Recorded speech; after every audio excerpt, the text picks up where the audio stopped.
नमस्कार साथियों, सार्थक पहल बदलाव हमसे हैं। मैं पुनः एक बार आप लोगों का स्वागत है। हम पढ़ रहे थे यूरोपीय कंपनियों का भारत में आगमन। यूरोपीय कंपनियों का भारत में आगमन, और इसके तहत हम पढ़ चुके हैं पुर्तगालियों का भारत में आगमन। सबसे पहला अभियान जो हुआ था बार्थोलोमेव डियास के नेतृत्व में, और उसके बाद में वास्को डिगामा 1498 ईस्वी में कालीकट नामक बंदरगाह पर पहुंचा था। वह जमोरिन ने उसका स्वागत किया था और अरबों द्वारा उसका विरोध किया था। फिर अपन ने देखा कि उनके प्रमुख वायसराय, तो सबसे पहले हमने वायसराय का नाम पढ़ा। सबसे पहला जो था अल्फांसो डी अल्मेडा, जिसके द्वारा ब्लू वाटर पॉलिसी, और उसका जो वास्तविक संस्थापक है वो है अल्फांसो डी अल्बुकर्क। पहला जो है फ्रांसिस्को डी अल्मेडा, और वास्तविक संस्थापक कौन थे? Alfonso de Albuquerque. इन्होंने जो है विवाह की नीति अपनाई थी, गोवा पर अधिकार किया था, बीजापुर के शासक थे, इसको चीना था। पुर्तगालियों से हमने है तंबाकू की खेती, जहाज निर्माण, प्रिंटिंग प्रेस। जो सबसे पहला प्रिंटिंग प्रेस पुर्तगालियों द्वारा 1556 में गोवा में खोला गया, ये हमने पढ़ा। गोथिक स्थापत्य कला हमने उससे सीखा, स्थापत्य कला में भी उनका। उसके बाद देखा हमने डच ये कंपनी जो है 1581 ईस्वी में एम्स्टर्डम में बनी थी, और सबसे पहले ये 1595-96 में कहा गई थी इंडोनेशिया, और वहां पे मसालों का व्यापार करती थी। 1602 में डच कंपनी वेरिंगडे ओस्ट इंडिसेस इस नाम से भारत में आई थी। वीओसी किस नाम से?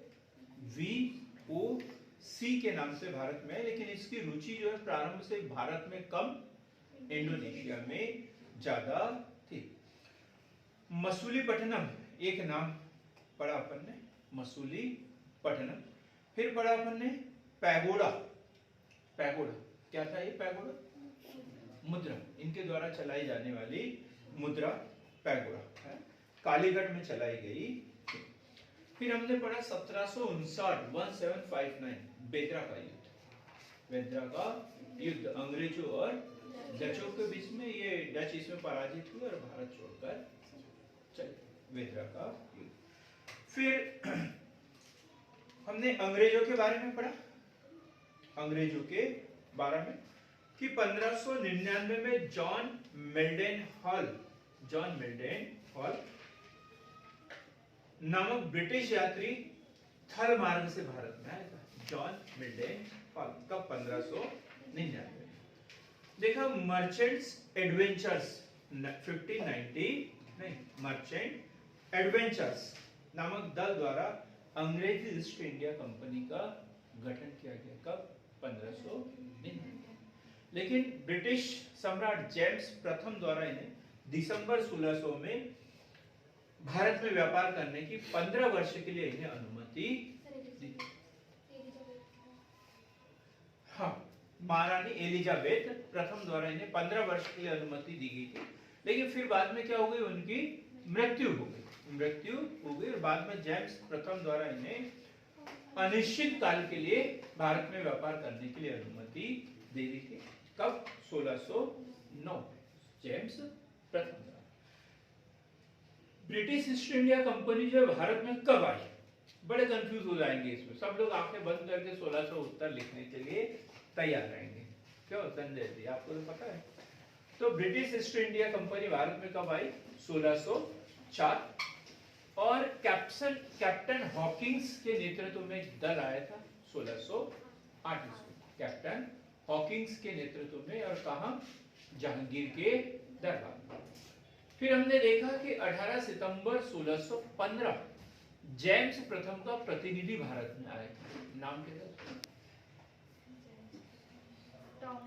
सर थॉमस रो, जो जेम्स प्रथम का प्रतिनिधि था और जहांगीर से मिलने के लिए कहां पहुंचे थे? अजमेर पहुंचे। हमने देखा कि 1632 ईस्वी में गोलकुंडा के सुल्तान द्वारा इन्हें सुनहरा फरमान दिया। किसके द्वारा? गोलकुंडा के सूबेदार द्वारा। कब दिया गया था? 1632 ईस्वी में।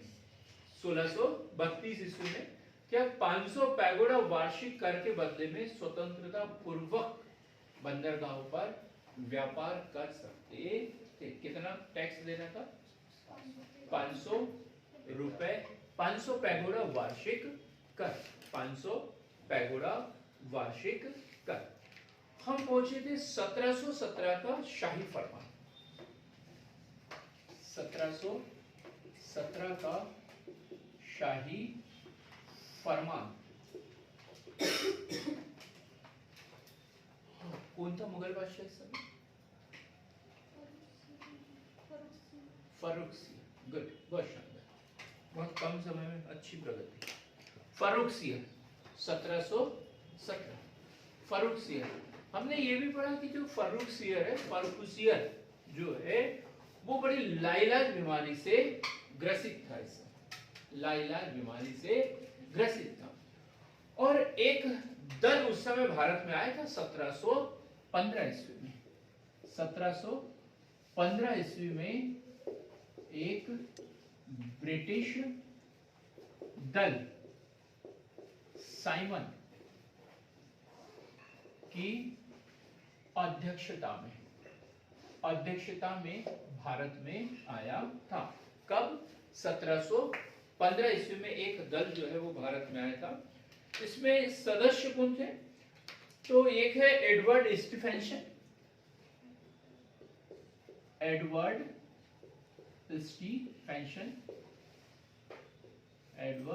स्टीफेंसन।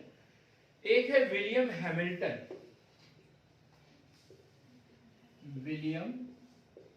हैमिल्टन।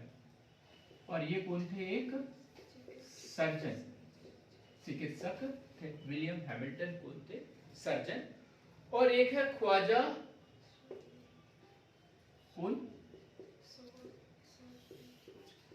सेहुद, ऐसा कुछ नाम है इसका, ख्वाजा सेहुद या सईद, ख्वाजा सईद होगा, ख्वाजा सईद। ठीक है, ये जो है इनके दरबार में आए थे। ये जो ख्वाजा सईद जो है वो एक आर्मीनियन व्यक्ति है। और ये क्या है? बहुभाषीय। क्या ये? बहुभाषीय, मतलब एक से अधिक भाषाओं को जानता है। ये तो अंग्रेजी जानते थे ये दो, ये जो है फारसी भी जानता था। फारसी का विशेष ज्ञान इसे, फारसी व इंग्लिश का विशेष ज्ञाता ये था। तो देखो ये कौन है? विलियम हैमिल्टन सर्जन, और ये है द्विभाषीय। तो ये लोग मुगल दरबार में आए। कब? 1715 ईस्वी में। और बीमार आदमी का ध्यान कहाँ रहता है? बीमारी क्यों है? लोग आप दीपावली को पटाखे फोड़ते रहते हैं। जब बीमार आदमी होता है शशांक, उसको लगता है कि मुझे तो वही दर्द हो रहा है, अब क्या किया जाए। लोग बाग तो दुनिया में जाए इधर उधर, किसी को ताजमहल घुमाने के लिए लेके जाओ तो वहाँ ताजमहल के पास में जाके भी बोलते हैं मुझे यहाँ तकलीफ हो रही है, क्योंकि उसका ध्यान वहां से कहीं और जाता ही नहीं। तो मुगल बादशाह फर्रुखसियर जो है वो आ जाके उनका ध्यान कहाँ जाता था? उस बीमारी के ओर। तो इन्होंने बोला कि हम डॉक्टर हैं, आप हमें बताओ तो हम कुछ उसका निराकरण करें। तो इन्होंने क्या किया?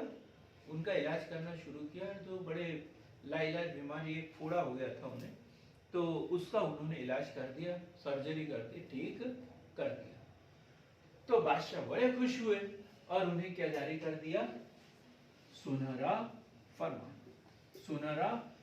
उन्होंने जारी कर दिया। सुनहरे फरमान के अंतर्गत यदि हम देखें तो क्या दिया था? बंगाल में 3,000 रुपए वार्षिक कर। बंगाल में 3,000 रुपए वार्षिक कर। बंगाल में 3,000 रुपए वार्षिक कर। और फिर क्या, जितना चाहे उतना व्यापार कर सकते हैं, सीमा शुल्क से मुक्ति। सीमा शुल्क से मुक्ति। सीमा शुल्क से मुक्ति। यदि आपने एक बार 3,000 रुपए दे दिया तो फिर साल भर आपको कोई टैक्स देने की जरूरत नहीं है। फिर दूसरी शर्त थी, हैदराबाद के लिए भी उन्होंने जारी कर दिया। हैदराबाद, हैदराबाद के लिए क्या, हैदराबाद में बंबई में ढले सिक्के, बंबई में ढले सिक्के, बंबई में ढले सिक्के संपूर्ण मुगल प्रांत में चलेंगे। संपूर्ण मुगल प्रांत में चलेंगे। क्या शर्त रखी उन्होंने, संपूर्ण मुगल प्रांत में चलेंगे। फिर ये देखो, ऐसे गुजरात में घोषणा की उन्होंने। गुजरात के लिए, गुजरात के लिए क्या था, सूरत में 10,000 रुपए वार्षिक कर। गुजरात, गुजरात में क्या, सूरत में, सूरत बंदर का था, कितना, 10,000 रुपए वार्षिक कर। और क्या करेंगे फिर, समस्त व्यापार को सीमा शुल्क से मुक्ति।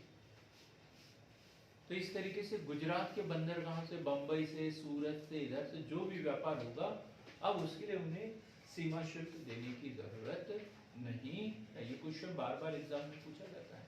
सुनहरा फरमान, तो 2 सुनहरे फरमान पढ़े अपन ने। एक गोलकुंडा के सुल्तान द्वारा, कब, 1632 में, और ये कब, 1717, मुगल बादशाह फर्रुखियर के द्वारा।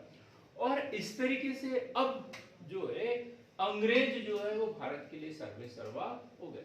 देखो, उनके लिए पूर्व में भी खुल गया, पश्चिम में भी खुल गया। पूर्व में बंगाल उनको मिल गया जो बंदरगाह के लिए था, और पश्चिम में कौन सा, मुंबई वगैरह भी उनको मिल गया। पूरा का पूरा उनका व्यापार पर अधिकार हो गया। अब इसके बाद में देखेंगे हम 1717 से के बाद से जो है वो अंग्रेजों की मजबूत स्थिति देखेंगे।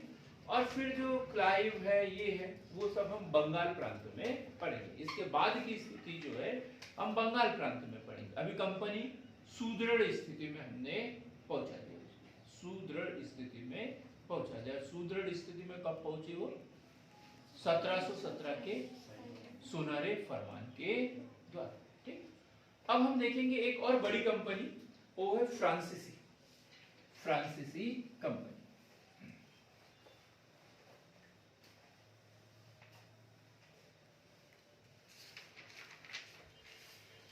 फ्रांसीसी कंपनी, फ्रांसीसी भारत में कब और कैसे आए। तो सबसे पहले कौन आए भारत में, पुर्तगाली, उसके बाद डच। कब आए थे डच, डच कब आए, 1581 में कंपनी की स्थापना हुई थी। भारत में आए थे 1602 में। कब आए थे, 1602 में। और उसके बाद कौन आए, अंग्रेज। उसके बाद कौन आए, अंग्रेज, 1604 में। भारत में कब आए, 1604 में। अब हम बात करते हैं फ्रांस। तो फ्रांस में उस समय शासन है लुई 14 का। फ्रांस में शासन किसका, शासन लुई 14, लुई 14। और उसका मंत्री है कौन, कोलबर्ट। मंत्री कौन है, कोलबर्ट, लुई 14 और कोलबर्ट। तो अब देखिए हम यहाँ पे, तो जैसे ही मंत्री जी ने देखा तो महाराज के पास गए और बोलते, महाराज यदि आपकी अनुमति हो तो मैं कुछ निवेदन करूं। तो बोले, हाँ बोलो। तो साहब पुर्तगाली गए थे उधर, कुछ ही समय में लखपति बन के आ गए, ढेर सारा कमा के लाए। फिर डच गए थे, उन्होंने भी ढेर सारा कमा के ले आए। अब अंग्रेज गए हैं, उनको तो बहुत बड़ा खजाना हाथ लगा है। महाराज यदि आपकी अनुमति हो तो हम भी वहां चले और कुछ लेकर आए।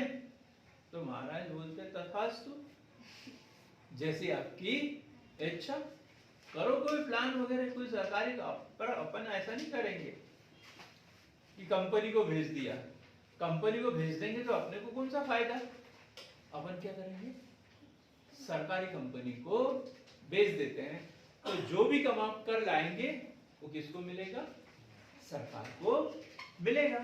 तो बोले चलो करो कुछ प्लानिंग करो, और उन्होंने प्लानिंग की।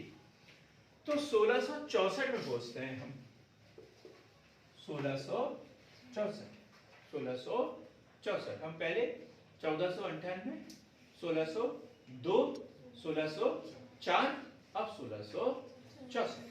1664 लुई 14वें के शासनकाल में कंपनी बनी, कंपनी द कंपनीज इनसे ओरिएंटल्स,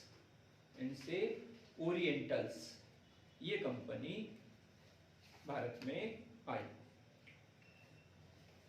सरकारी व्यापारिक कंपनी 1764 में, सरकारी व्यापारिक कंपनी, सरकारी व्यापारिक कंपनी। देखो हमने सरकारी कंपनी कौन सी पढ़ी थी, डचों की सरकारी कंपनी थी, और इनकी सरकारी कंपनी।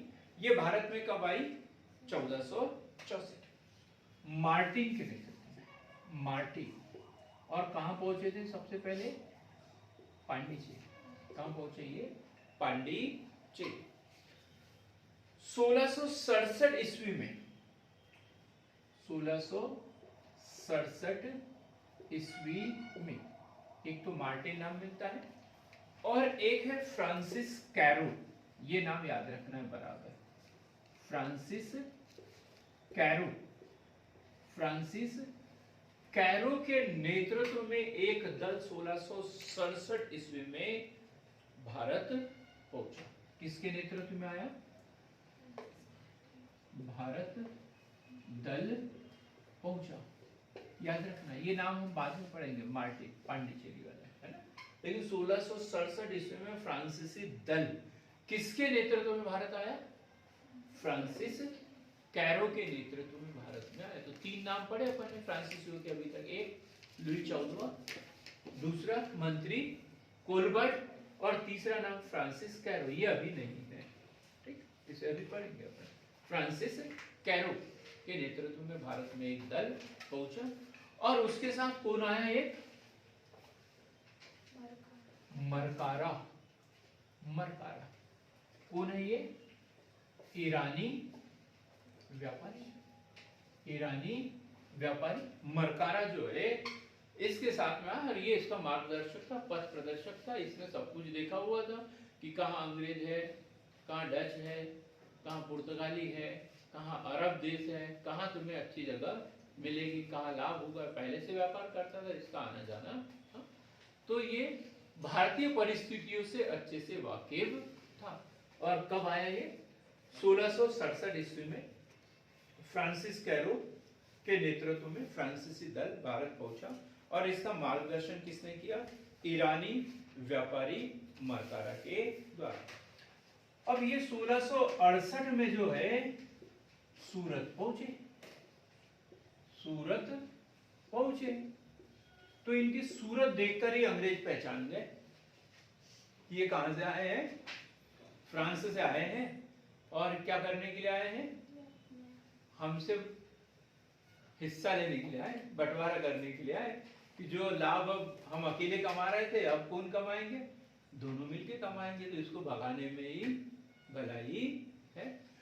तो 1668 ईस्वी में ये सूरत पहुंचे, सूरत पहुंचे और वहां व्यापारिक केंद्र स्थापित किया। सूरत पहुंचे और पहला व्यापारिक केंद्र स्थापित किया। व्यापारिक केंद्र स्थापित किया। 1667 ईस्वी में फ्रांसिस कैरो के नेतृत्व में दल आया। ईरानी व्यापारी मरकारा द्वारा उसकी मदद की। 1668 में सूरत पहुंचे। पहला व्यापारिक केंद्र इनके द्वारा भी सूरत में स्थापित किया गया। यहाँ पे प्रतिस्पर्धा अधिक थी, लेकिन पहले से अंग्रेज थे तो प्रतिस्पर्धा अधिक थी और उनको लगा कि अब यहाँ हमारी दाल गलने वाली नहीं, या हमें कोई फायदा होने वाला नहीं है। तो वो कहां पहुंचे? गोलकुंडा के सूबेदार के पास। गोलकुंडा के सूबेदार या सुल्तान के पास पहुंचे और वहां पर वो ऐसे निवेदन किया कि महाराज सुल्तान साहब, आपने तो डचों को अनुमति दी, पुर्तगालियों को दी, अंग्रेजों को 1632 ईस्वी में आपने क्या कर दिया? सुनहरा फरमान दे दिया। आप तो बड़े दयालु हैं, तो थोड़ी सी एक नजर हमारे इधर भी घुमा दीजिए और थोड़ा सा हमें भी कुछ दे दीजिए। और गोलकुंडा के जो सुल्तान थे वो ज्यादा किसी चीज से परहेज करते नहीं, दयालु आदमी थे। उन्होंने बोला तथास्तु। क्या बोला उनको भी? तथास्तु। तो 1669 ईस्वी में 1669 में उन्हें मछलीपट्टनम में अनुमति दे दी कि जाओ, अनुमति दे दी। तो वहां गए तो वहां पता चला कि अंग्रेज पहले से थे वहां पे मछलीपट्टनम में, उनकी कंपनी भी वहां पर थी, तो वहां पर भी अंग्रेज। अब उन्होंने वहां पर तो डच भी थे, पुर्तगाली भी थे और अंग्रेज भी थे, सब थे मछलीपट्टनम में। भीड़ भड़का हो गया एकदम। भारतीय नजर नहीं आते थे, बस ये विदेशी लोग ही वहां पर नजर आ रहे थे। तो अब क्या किया जाए अब? तो उन्होंने 1672 ईस्वी में एक बड़े क्षेत्र पर अधिकार किया। 1672 में मद्रास के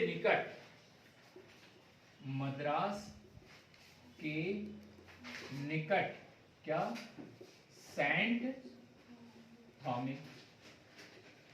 थामे पर अधिकार किया। मद्रास के निकट सेंट थामे पर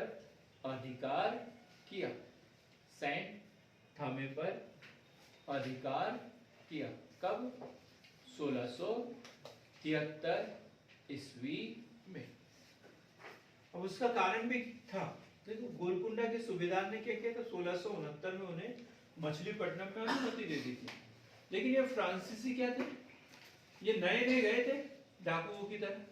इनको ऐसा लग रहा था कि इनके पास तो बहुत पहले से कुछ है, हमारे पास कुछ नहीं है, तो हड़बड़ी में कोई भी काम कर लेते थे। तो गोलकुंडा का सूबेदार बड़ा परेशान हुआ। बोले यार, मैंने तो तुम्हें व्यापार करने के लिए अनुमति दी और तुम लोग लड़ाई झगड़ा कर रहे हो, मारपीट कर रहे हो, भगो यहाँ से। उसने यही बोला, भगो यहाँ से, मैं किसी को नहीं रहने दूंगा। उसने ये बोला। और डचों के साथ मिलकर जो है ये गोलकुंडा के सूबेदार ने फ्रांसीसियों पर 1672 में आक्रमण भी किया। तो भगाने की पूरी कोशिश वहां से की थी। कब? 1672 में गोलकुंडा के सूबेदार ने डचों के साथ मिलकर फ्रांसीसियों पर पहला आक्रमण किया था। कब? 1672 में।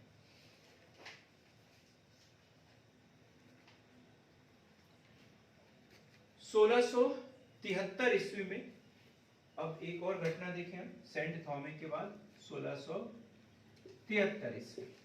1673 ईस्वी में फ्रैंको मार्टिन, अब ये नाम है, फ्रैंको मार्टिन ने पांडिचेरी में फ्रांसीसी बस्ती की स्थापना की। पांडिचेरी में फ्रांसीसी बस्ती की स्थापना की, फ्रांसीसी बस्ती की स्थापना की। और तभी से जो है इस क्या नाम बताया इसका, फ्रैंको मार्टी या मार्टी को फ्रांसीसी कंपनी का वास्तविक संस्थापक, पांडिचेरी का संस्थापक, पांडिचेरी का भी और फ्रांसीसी कंपनी का भी संस्थापक किसे माना जाता है, मार्टिन को, फ्रैंको मार्टिन को कहा जाता है। 1674 ईस्वी, 1674, ये सब का सब किसके समय में हो रहा है, एंड कलर पॉकेट। ये क्वेश्चन बन सकता है। फ्रांसीसी कंपनी की स्थापना जब हुई, फ्रांसीसी कंपनी जब भारत में आई, तब भारत में किस मुगल बादशाह का शासन चल रहा था, तो किसका चल रहा था, औरंगजेब का। अब हम कहां पहुंच गए, 1674 ईस्वी में, 1674 ईस्वी में। तो हमने शाइस्ता खान के बारे में पढ़ा है पहले, शिवाजी के समय में था दक्षिण में शाइस्ता खान। और कब शिवाजी ने पुणे के महल पर आक्रमण किया था उसके ऊपर, 1663। कब, 1663, क्योंकि 1659 में किसको भेजा उसने,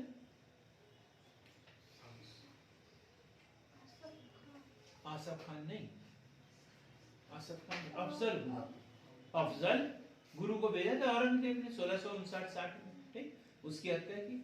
1661 में किसको भेजा, शाइस्ता खान को, और 1663 में शिवाजी ने उसके ऊपर आक्रमण कर दिया था पुणे के महल में, वहां से भाग गया। लेकिन शाइस्ता खान मरा तो नहीं था, शाइस्ता खान ने। तो 1674 में बंगाल के सूबेदार, 1674 में बंगाल के सूबेदार शाइस्ता खान से चंद्रनगर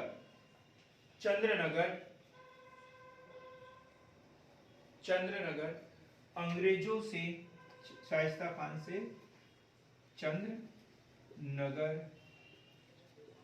अंग्रेजों से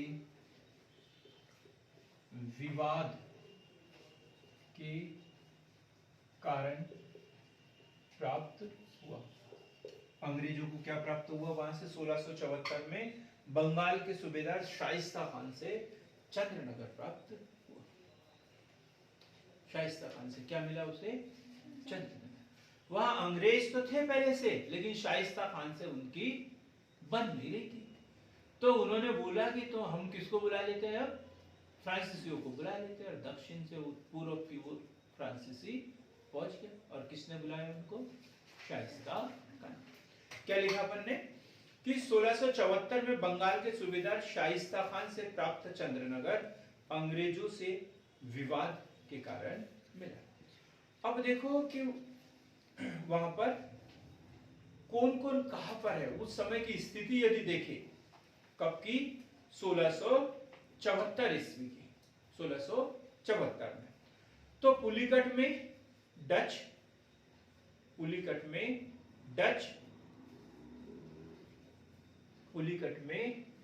ये याद रखना है, पुलिकट में डच, और इन्होंने क्या बनाया वहां पे, गोल्ड्रिया। किले का नाम क्या है, गोल्ड्रिया। पुलिकट में डच और किले का नाम क्या, गोल्ड्रिया। उसी प्रकार पांडिचेरी में कौन, पांडिचेरी में फ्रांसीसी, और इन्होंने कौन सा किला बनाया वहां पे, फोर्ट लुई। ये सही जोड़ी में आया हुआ क्वेश्चन है, फोर्ट लुई। अंग्रेजों ने कहा बनाया था? मद्रास। मद्रास, मद्रास में किसने बनाया? अंग्रेजों ने। क्या नाम बताया था उस किले का नाम? अंग्रेजों ने बनाया था Saint George. Saint George, Saint George, Saint George. और अब हुआ बंगाल। बंगाल, बंगाल की शुरुआत अब जाके होगी। 1693 ईस्वी में, 1693 में, 1693 में डचों ने पांडिचेरी पर कब्जा कर लिया। डचों ने पांडिचेरी पर कब्जा कर लिया। अब विवाद किसके बीच में? डचों और फ्रांसीसियों के बीच में। और 4-5 साल तक जो है इनकी झड़पें होती रही, एक दूसरे के क्षेत्रों को वो छीनते रहे। 1698 बात करेंगे हम। 1698 बड़ी संधि हुई है यहाँ पर, उसका नाम है रिजविक की संधि। कौन सी? रिजविक, रिजविक की संधि। कोई बता दे जरा किस किस के बीच में हुई है रिजविक की संधि? रिजविक की संधि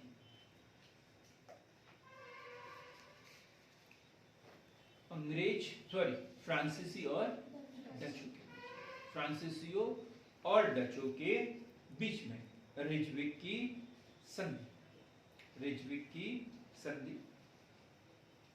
और इसमें जो केरल के पास में जो माहे हैं वो, और तमिलनाडु में कराईकल, तमिलनाडु में कराईकल, माहे और कराईकल, ये किसको मिला? फ्रांसीसियों को मिला। माहे और तमिलनाडु में क्या? कराईकल, फ्रांसीसियों को मिला। और इस तरीके से अब एक चौथी शक्ति के रूप में जो है वो फ्रांसीसी उतर गए, फ्रांसीसी उतर गए। क्लियर हो गया एकदम? अब एक कंपनी हमने बताया था डेनिश, डेनिश, वो भारत में कब आई थी? भारत में कब आई? तो वो आई थी 1616 ईस्वी में, 1616 ईस्वी में डेनिश कंपनी 1616 ईस्वी में आई थी। तंजौर, तमिलनाडु, तमिलनाडु में क्या? तंजौर, और बंगाल के श्रीरामपुर, श्रीरामपुर, बाद में नाम पड़ा उसका, शुरुआती नाम श्रीरामपुर, ठीक। तो बंगाल के श्रीरामपुर में उनका अधिकार था। डेनिश कंपनी कब? 1616। तंजौर तमिलनाडु में और बंगाल के श्रीरामपुर में उनका अधिकार था।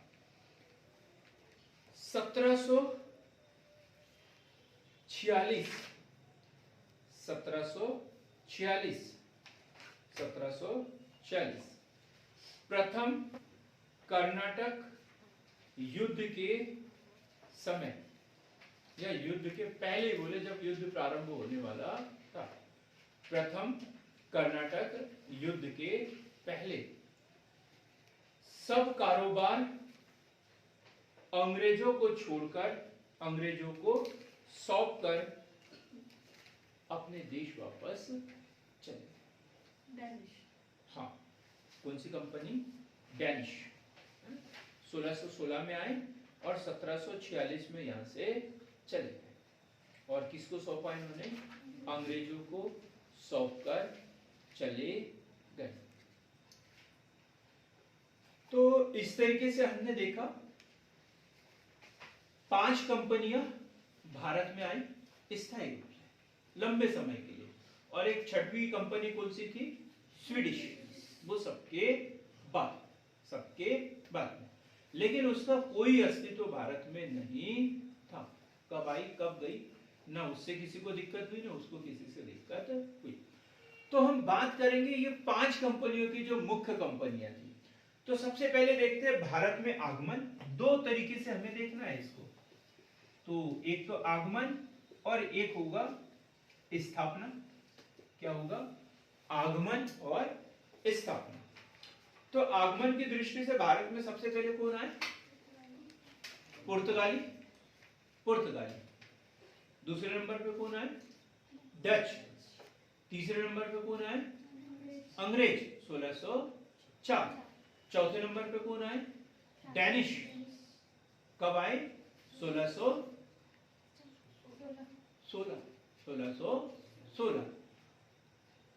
आनंद कुमार पेपर ग्रुप में डाल दो, आपके नहीं डाला आपने?